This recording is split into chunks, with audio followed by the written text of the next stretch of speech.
The debate and vote on the Resolution 77-7 to end the U.S. blockade against Cuba will be held at the UN headquarters in New York for 31 consecutive times today.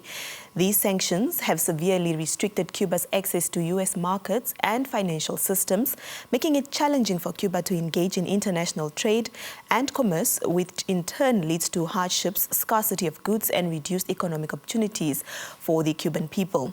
For this conversation, I'm now joined by Sergio Vigoa de la U, Ambassador of Cuba to Namibia. Good morning, Ambassador. Thank you so much for coming to the program.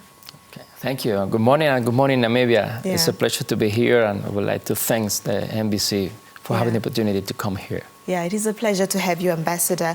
Now, for our viewers that are watching this morning, they do not know the history of this embargo. Could you please give us a brief history and why the situation has dragged on for this long? Well, okay, I would like to have just a short history about the blockade, the embargo, the blockade against Cuba. Mm-hmm. We have to go back to the 60s. Early in the 60s, just less than 1 year after the triumph of the revolution, there was an Undersecretary of State of the United States that has wrote an infamous note about how will be the conduct, the way the United States have to deal with the Cuban revolution. I would like to read because it's a gem, it's a jewelry of the U.S. policy against Cuba. It's very short, but it's just a gem. Mm-hmm. It says, the majority of Cubans support Castro, referring to the Commander-in-Chief Fidel Castro. The only forcible way to reduce his internal support is through dissension and dissatisfaction arising from economic malaise and material difficulties. All possible means must be quickly used to weaken the economic life of Cuba.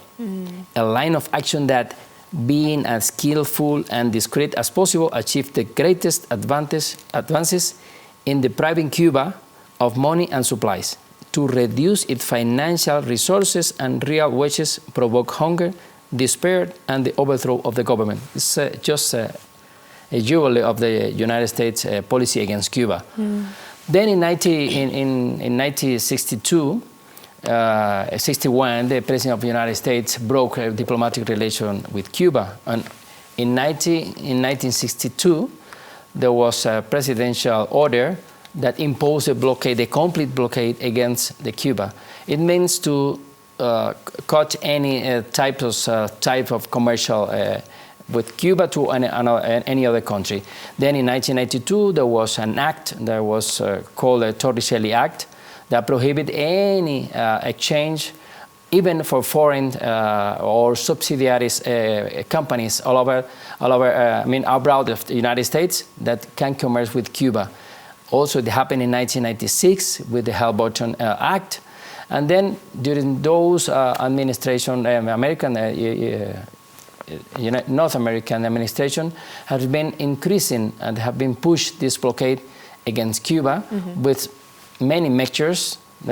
Trump already in the Trump administration was more than 243 measures against Cuba that put the blockade more difficult for us to try to trade with any country. Yeah. And Biden administration is just an inertia, hasn't been anything about that, and this is the same policy that the Trump administration. Yeah.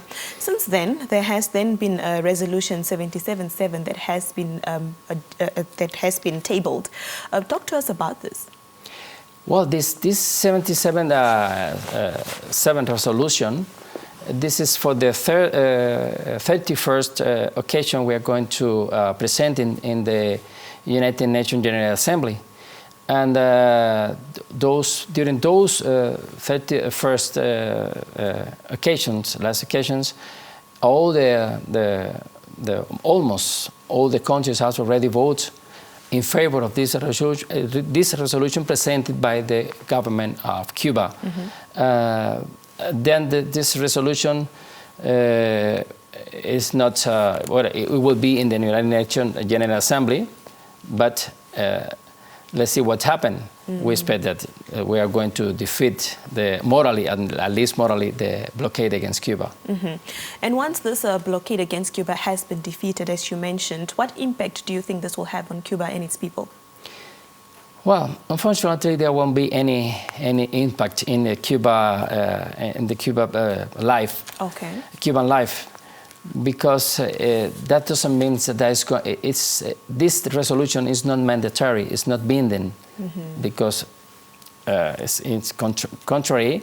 This body is the most representative body in the United Nations. It has 193 countries, and most of them vote in favor of this resolution. This resolution is the necessity of lifting the blockade, the economic, financial, and commercial blockade of the United States against Cuba.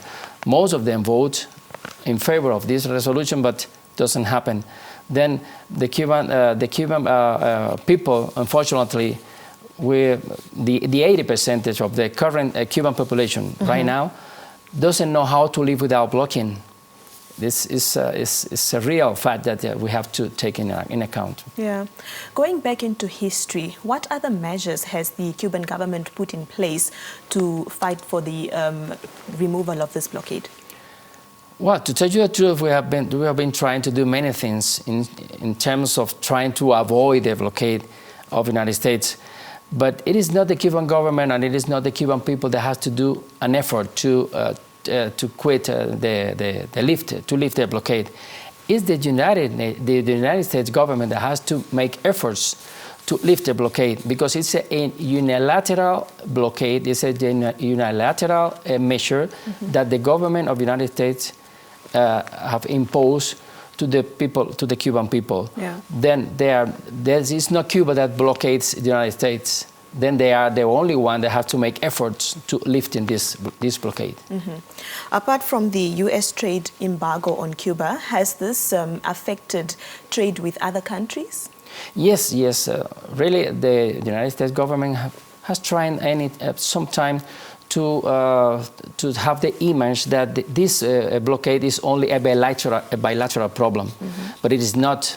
Even in the very early in 1962, there was a fact that was signed by the president that any subsidiary from any North American companies can trade with Cuba. Also, there's a prohibition that any ship that call for any Cuban port, this ship cannot be to enter in the United States port from the next 6 months. Then it's extraterritorial measure. It's not easy. But also it affects not only the Cuban people, it affects also the people all over the world, and even the Americans. You know, the American citizens, they are not allowed to go to Cuba as a tourist. Then they are fed their own human rights of their own citizens. Then there is not a bilateral problem. It's a multilateral, it's an extraterritorial measure that affects many countries and many people all over the world. All right. With the 31st debate set to start today, what is Cuba hoping for? Well, we hope that I'm sure we are going to morally defeat the blockade. I mean morally, because as I tell you, it's not mandatory, this resolution.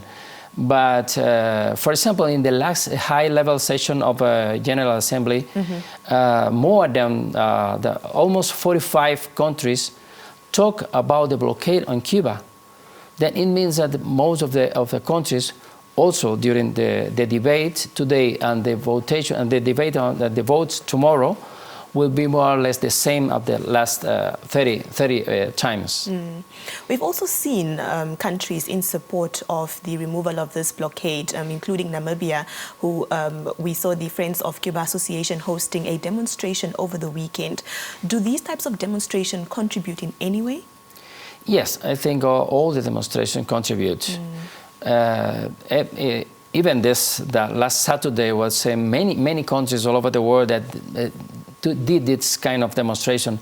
But as you said, the Namibian government has always voted in favor of this resolution.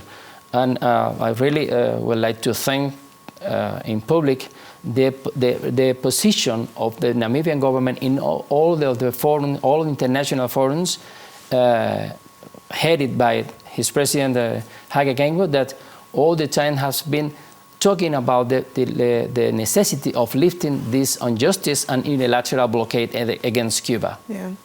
As we wrap up our conversation, please share with us your final remarks.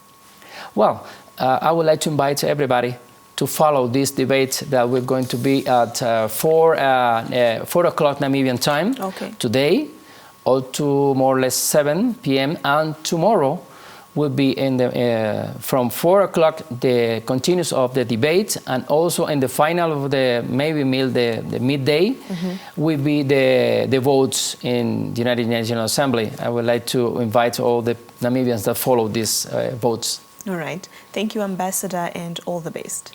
Thank you. All right. Thank you.